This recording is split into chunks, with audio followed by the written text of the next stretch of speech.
Amanhã, 8 de março, é o Dia Internacional da Mulher. E eu queria conversar com vocês um pouquinho como foi essa história.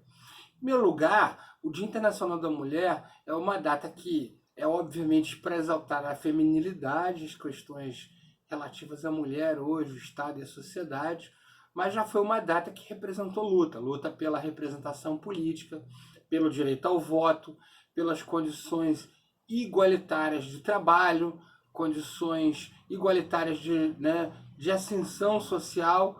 A gente sabe que há muito ainda a fazer. Muito embora essa luta pelo voto tenha passado, é necessário que a gente fale como é que começou essa história do Dia da Mulher. Essa data de luta em favor da luta das mulheres começou, na verdade, no fim do século XIX, início do século XX, com passeatas e movimentos que, em geral, tinham uma conotação socialista, social-democrata, porque combatiam a questão das 8 horas de trabalho. Na verdade, as mulheres trabalhavam 12, 15 horas em condições terríveis em fábricas. A gente tem a história, por exemplo, de 1911 nos Estados Unidos, onde ocorreu a morte de mulheres no incêndio de uma fábrica, mulheres operárias, mas, de fato, essa questão do Dia de Mulheres foi em função do 8 de março de 1917, quando 90 mil operárias de tecelagem, até porque as fábricas de tecelagem se aproveitavam mais a mão de obra feminina naquela época, iniciaram o movimento que acabou desembocando na Revolução Russa. Aliás, a União Soviética foi o primeiro país a oficializar o 8 de março como o Dia das Mulheres.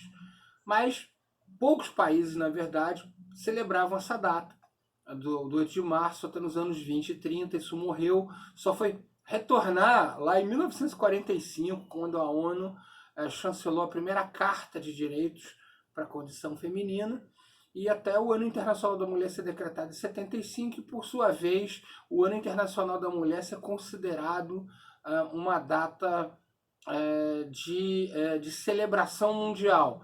Mais de 100 países hoje celebram o Dia Internacional da Mulher.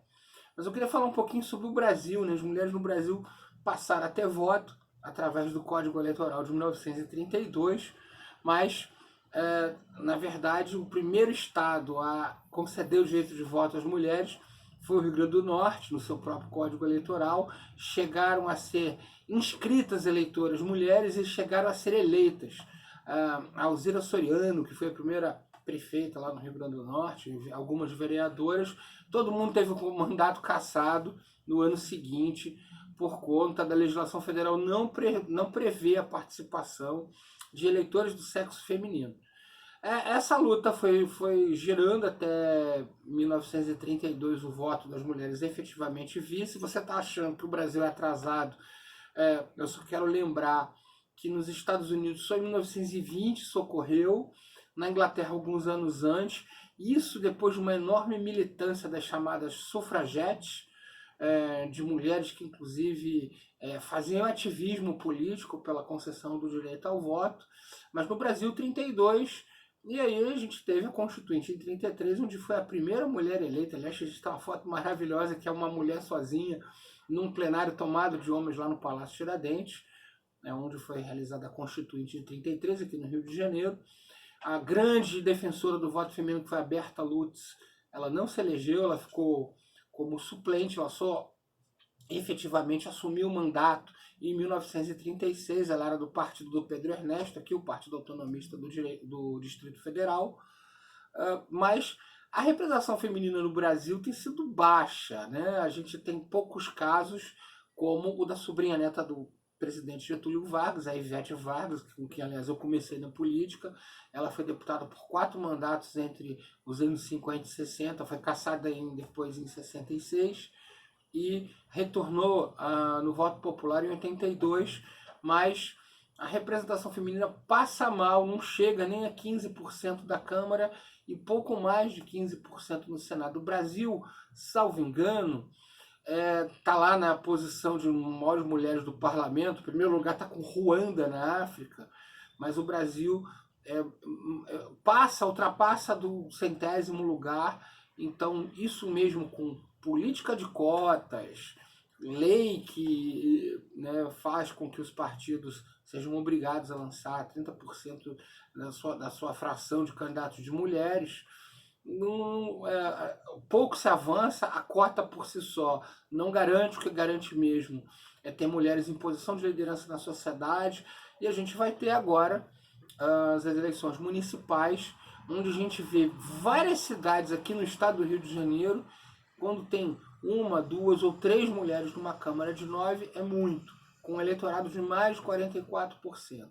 Então essa é uma conversa que a gente tem que ter profundamente, é uma reflexão que a gente tem que ter profunda na sociedade da mulher hoje no Brasil, mas também no mundo. A gente conta a dedo as líderes do sexo feminino, começa na Cleópatra do Antigo Egito, na Zenóbia, a rainha de Palmira, até passar por Margaret Thatcher, Benazir Bhutto e outras líderes notáveis. Mas a gente sabe que até hoje o Japão nunca teve uma primeira-ministra mulher.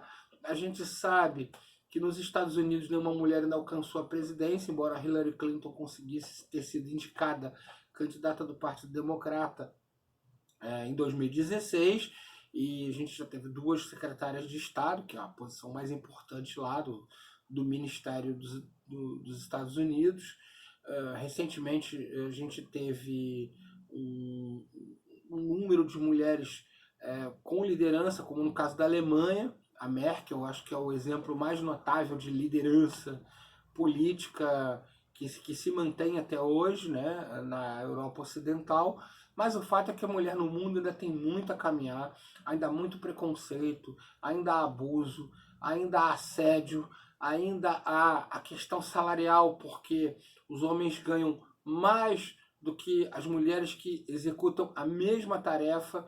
Então esse papo é longo, mas é um papo que a gente tem que ter, e que todo líder político, todo estudioso da ciência política tem de entender que sem um trabalho coletivo, sem um trabalho dos partidos políticos, sem um trabalho de conscientização, para que efetivamente a mulher passe a ter uma condição econômica, uma condição social, para que ela passe a ter também uma condição política, é fundamental. Eu me lembro muito bem nos bancos escolares, as mulheres eram quase 50% das turmas de direito, hoje elas já são maioria.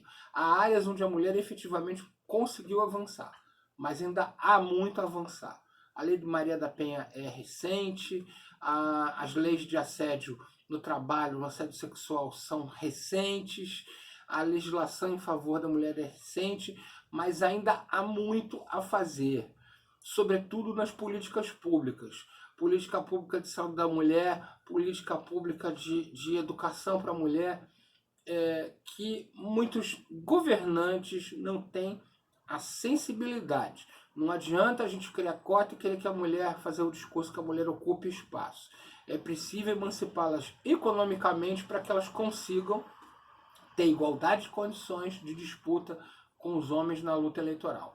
Muito obrigado aqui, e que o 8 de março de 2020 seja mais uma página no avanço que a gente precisa ter a condição feminina não só no Brasil, como no mundo também.